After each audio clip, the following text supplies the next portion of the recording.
Hello dear students, welcome to the channel of Dr. Gaurav Verma. In this video lecture, we will learn coordinate geometry, a very important concept, chapter 10th class. हाँ जी students, chapter को start करने से पहले मैं आपके साथ basic concepts को discuss करना चाहता हूँ। सबसे पहले कोऑर्डिनेट्स क्या होते हैं कोऑर्डिनेट ज्योमेट्री में। अगर हमारे पास दो एक्सिस है, this is our x axis and this is our y axis, ठीक है। इसको लिखते हैं x dash O x is called x axis, y dash O y को बोला गया वाई एक्सिस। इन दोनों एक्सिस को हम बोलते हैं रेक्टेंगुलर एक्सिस। और जहां पे ये दोनों एक्सिस क्रॉस करती हैं, कट करती हैं, बीच वाले पॉइंट को हम O बोलते हैं, दैट इज कॉल्ड ओरिजिन। अगर हमारे पास कोई भी पॉइंट है इस सिस्टम में P, ठीक है जी, इस P पॉइंट के हमेशा दो कोऑर्डिनेट्स होते हैं एक्स वाई, ठीक है। अगर यहाँ पे मैं इसको डिनोट करूं m, तो ये जो डिस्टेंस ओ एम है ये मेरा x इक्वल है, ये जो मेरा डिस्टेंस पी एम है ये y है। जो इसका पहला कोऑर्डिनेट होता है x, इसको हम बोलते हैं बेटा अब्सीसा। और जो इसका पिछला कोऑर्डिनेट होता है y, उसको बोलते हैं ऑर्डिनेट। हमेशा आपको याद रखना है, जो अब्सीसा होता है x होता है, ऑर्डिनेट होता है y। जैसे अल्फाबेट्स में a पहले आता है तो x पहले आएगा, तो a x होता है, ऑर्डिनेट वाला y होता है। ये बात आप लोगों ने ध्यान रखनी है। तो अब हमने ये कोऑर्डिनेट्स के बारे में पढ़ने में बताया कि पॉइंट, अगर ये कोई भी पॉइंट हमारा फर्स्ट, ये हमारे चार क्वाड्रेंट्स होते हैं। जो एक्स एक्सिस है, वाई एक्सिस है, पूरे प्लेन पेपर को फोर क्वाड्रेंट्स में डिवाइड करती है। This is our first quadrant, this is our second quadrant, this is our third quadrant and this is our fourth quadrant. In the first quadrant, x, y both are positive. In the second quadrant, x remains negative. These are negative values of x, y remains positive. In the third quadrant, both x and y are negative sign. In the fourth quadrant, y becomes negative downwards and x remains positive. Okay. Now in the coordinate geometry, we have a distance formula. If we have given 2 points, x1, y1, x2, y2, we have given 2 points and we want to find the distance between them, d. So we have the formula x2 minus x1 का square plus y2 minus y1 का square. ये इसका formula होता है। अगर आपके पास 2 points दिए गए हैं तो उनके बीच में आप डिस्टेंस निकाल सकते हो। इस तरह हमारे पास सेक्शन फार्मूला भी है कोऑर्डिनेट ज्योमेट्री में। अगर हमारे पास 2 पॉइंट्स है, एक P पॉइंट है, एक हमारा Q पॉइंट है, ये वाला, ठीक है। और हमने एक ऐसा पॉइंट निकालना है बीच में उनके R, जो इन दोनों पॉइंट्स को M1 रेशियो M2 में डिवाइड करता है। तो इस R पॉइंट्स के कोऑर्डिनेट होंगे, कैसे लिखते हैं x की वैल्यू। x की वैल्यू लिखने का तरीका, इस M1 को इसके पहले कोऑर्डिनेट से मल्टीप्लाई किया गया x2 से, और फिर इस M2 को इसके पहले कोऑर्डिनेट से मल्टीप्लाई किया गया, M1 x2 plus M2 x1 upon M1 plus M2। Similarly आप y निकाल सकते हो, ठीक है। ये फार्मूला होता है, इसको बोलते हैं सेक्शन फार्मूला। अगर आपका पॉइंट पॉइंट बीच में कहीं उनको डिवाइड करता है, इंटरनल डिवीजन है, अगर वहां पे यूज कर लिया जाए एक्सटर्नल डिवीजन, फार्मूले के बीच में नेगेटिव साइन आ जाएगा, ठीक है। इसी तरह अगर हमारे पास दो फार्मूले, दो पॉइंट्स हैं, उनका हमने मिड पॉइंट निकालना है, तो अगर एक पॉइंट x1 y1 है, एक पॉइंट x2 y2 है, दोनों का मिड पॉइंट निकालने का ये फार्मूला है, x is equal to x1 plus x2 by two, y is equal to y1 plus y2 by two. और एक्सटर्नल भी जैसे मैंने अभी बताया सेक्शन फार्मूला में, जैसे P पॉइंट है, Q पॉइंट है, तो जो R पॉइंट है वो बाहर है, तो उस बाहर वाले पॉइंट को निकालने के लिए बीच में आपका नेगेटिव साइन आ जाएगा, ठीक है जी। तो रेशियो में इसमें M1 यहाँ पे है और M2 बाहर है, इस तरह नेगेटिव रेशियो से चलता है। इसी तरह हमारे पास एक और फार्मूला है, सेंट्रोइड ऑफ अ ट्रायंगल। अगर आप, सेंट्रोइड का मतलब होता है जहां पे ट्रायंगल के तीनों मीडियंस मीट करते हैं, जैसे एक मीडियन ये है, एक मीडियन ये है, और एक मीडियन ये है। तो अगर आपको ये वाला पॉइंट निकालना है, इसको बोलते हैं सेंट्रोइड। इसका फार्मूला होता है x, अगर 3 पॉइंट्स दिए गए ट्रायंगल के कोऑर्डिनेट्स, तो हमें x1 plus x2 plus x3 by three, इसी तरह y का आंसर होगा y1 plus y2 plus y by three. तो ये सारे मैंने आपको कोऑर्डिनेट ज्योमेट्री के फार्मूले दे दिए हैं इस वीडियो में। इसी तरह अगर हमने इन सेंटर निकालना है ट्रायंगल का, इन सेंटर का मतलब है point where internal bisector angles, ये जो हमने बाइसेक्टर ड्रॉ करे ना, बाइसेक्टर इसके, जहां पे ये बाइसेक्टर मीट करते हैं, that point is called internal in centre of a triangle. इस पॉइंट को हम बोलते हैं इन सेंटर, जहां पे एंगल के बाइसेक्टर्स मीट करते हैं।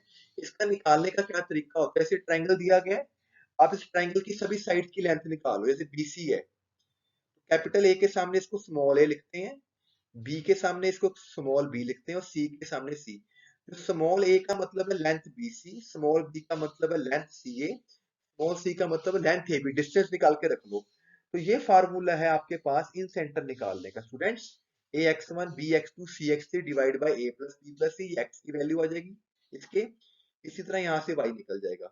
ओके स्टूडेंट्स, अब इसी तरह हमारे पास कोऑर्डिनेट मैट्रिक्स में एक रिजल्ट है, एरिया ऑफ ट्रायंगल कैसे निकालते हैं। अगर हमारे पास 3 पॉइंट्स दिए गए हैं तो उनको एरिया निकालने की टेक्निक होती है उनको स्ट्रेट लाइंस लगा के। ठीक है, पहला पॉइंट लिख लीजिए x1 y1, दूसरा पॉइंट लिख लीजिए x2 y2, तीसरा पॉइंट लिख दीजिए x3 y3, फिर से आप पहला पॉइंट लिख दीजिए। तो अगर बाहर 1/2 लगा के इसको ओपन करना होता है ब्रैकेट को, कैसे, x1 y2 minus y1 x2 plus x2 y3 minus y2 x3 plus x3 y1 minus y3 x1। तो इसको सॉल्व करके आपका आंसर आ जाएगा। हमेशा एक बात ध्यान रखनी है, एरिया का आंसर पॉजिटिव लिखना है। अगर इन केस आपके आंसर में नेगेटिव भी आ जाए तो आपने नेगेटिव साइन को इग्नोर कर देना है। आपने बोलना area is always positive point. अगर इसी तरह आपको क्वाड्रेंट का एरिया निकालना जाता तो चार चार पॉइंट लिखेंगे, x1 y1 x2 y2 x3 y3, और यहाँ पे आ जाएगा बीच में x4 y4, फिर दोबारा x1 y1 लिखना है। ठीक है जी। तो कुछ क्वेश्चंस करेंगे आज की वीडियो में डिस्टेंस फार्मूले के, बिल्कुल आसान। जैसे कि आपको ये 2 पॉइंट्स x1 y1 है, ये x2 y2 है। डिस्टेंस फार्मूला आप लोगों को बड़ा आसान आता है, x2 माइनस x1 का स्क्वायर y2 माइनस y1 का square. This is our x1, this is our y1, this is our x2 and this is our y2। तो फार्मूले में वैल्यू पुट करके ही आपका डिस्टेंस निकल के आ जाएगा। Show that these 3 points are right angle triangle. हमें शो करना है कि ये तीनों पॉइंट्स राइट एंगल ट्रायंगल बनाते हैं। तो जब भी इस तरह का क्वेश्चन करता है ना, आपने क्या करना है, इसको A मान लीजिए पॉइंट को, इसको B मान लीजिए, कुछ भी मान सकते हैं।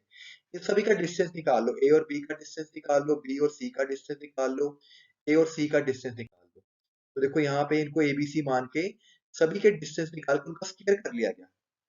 अगर किसी दो का स्क्वायर तीसरे के इक्वल आ जाता है, जैसे कि यहाँ पे देखा गया इन दोनों का स्क्वायर इससे तीसरे के इक्वल आ गया, तो ये पाइथागोरस थ्योरम अवे होने लगी है। तो we will say that it is a right angle triangle. ठीक है, और ये कहाँ पे, क्योंकि AC इसका बन गया हाइपोटेन्यूज। ठीक है, तो इसका मतलब अगर AC हाइपोटेन्यूज है तो B पे ये राइट एंगल ट्रायंगल बनेगा आपका। फिर अगला क्वेश्चन है, find a point on x axis which is equi distance from this and this.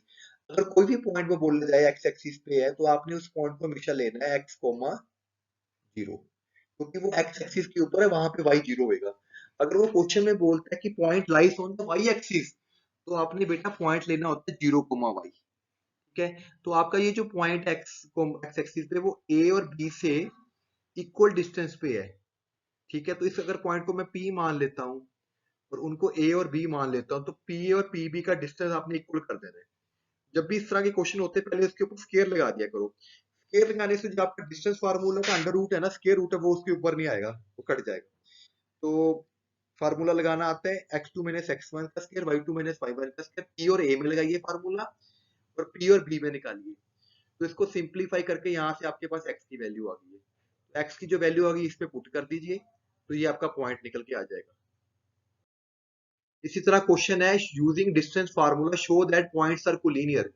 Collinear का मतलब होता है बेटा, अगर कोई 3 पॉइंट्स, एक पॉइंट, दूसरा पॉइंट और तीसरा पॉइंट, तीनों पॉइंट अगर एक ही लाइन में लाई करते हैं, अगर तीनों पॉइंट एक ही लाइन में लाई करते हैं तो हम उसको बोलते हैं कोलिनियर पॉइंट। इसका ये मतलब होगा कि इन दोनों पॉइंट, इन दोनों का जो डिस्टेंस है वो इन दोनों के इक्वल होगा। तो क्या करते हैं कि सभी का डिस्टेंस निकालो, ए बी बी सी सी ए। तो अगर किसी दो चीजों का डिस्टेंस तीसरे के इक्वल आ जाए तो we will say that these 3 points are collinear. इसका मतलब ए बी बड़ा हो गया, यानी कि ए अगर यहाँ पे है, बी यहाँ पे है, AC plus BC is equal to AB बन जाएगा।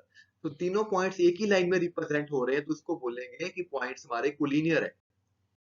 एक डिस्टेंस फार्मूला की और एप्लीकेशन है, किसी भी कोऑर्डिनेटर के बारे में आप बता सकते हैं। अगर आपकी ऑपोजिट साइड इक्वल आ रही है तो हम उसको बोलेंगे पैरेललोग्राम। अगर आपकी चारों साइड इक्वल आ रही है तो उसको बोलते हैं रोम्बस।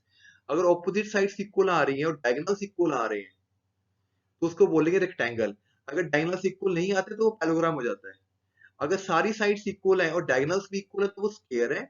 अगर सारी साइड्स इक्वल है पर डायगोनल इक्वल नहीं है तो उसको बोलेंगे रोम्बस है। ठीक है, ये क्वाड्रिलेटर दिया गया, तो इसमें का मतलब क्या है, आपको पहले चारों साइडों का डिस्टेंस निकालना है। ठीक है, फिर उसके डायगोनल्स का डिस्टेंस निकालना है जब भी इस तरह का क्वेश्चन करना है। तो देखो यहाँ पे चारों साइड्स का डिस्टेंस इक्वल आ रहा है, इट मींस ये रोम्बस भी हो सकता है, स्क्वायर भी हो सकता है। फिर उसने डायगोनल्स का डिस्टेंस निकाल के दिखाया, डायगोनल्स का डिस्टेंस भी इक्वल आ रहा है, इसका मतलब ये स्क्वायर हो गया। डिस्टेंस कैसे निकालते हैं, डिस्टेंस फार्मूला से। ठीक है, ये ए पॉइंट हो गया, ये बी हो गया, सी हो गया, ये डी हो गया। तो पहले ए और बी का डिस्टेंस निकाल लो, फिर बी और सी का निकाल लो, सी और डी का निकाल लो, ए और डी का निकाल लो। सभी साइड्स का डिस्टेंस निकालने के बाद फिर आप इनके डायगोनल्स का डिस्टेंस निकाल लो। ठीक है जी। तो स्टूडेंट्स, अगर आपको मेरी वीडियो पसंद हुई है, लाइक करो मेरे चैनल को, please subscribe my channel, please share my videos. Thank you very much. Signing off, doctor Gaurav Verma, assistant professor of mathematics.